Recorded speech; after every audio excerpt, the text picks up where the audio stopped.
Tobruk splint is nothing but Thomas splint wrapped in a cast. Now,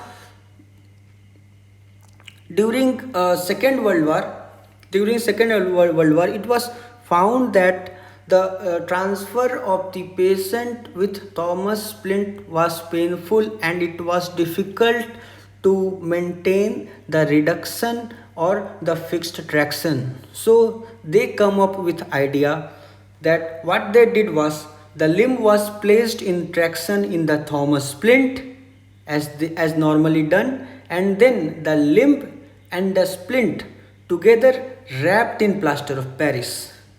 Now, due to this, there was excellent immobilization. Therefore, the transportation of the patient was more comfortable for the patient, and the reduction and the tractions were protected. Alright, it was named Tobruk splint because it was designed during in the year 1941 during the Battle of Tobruk in Second World War. Alright.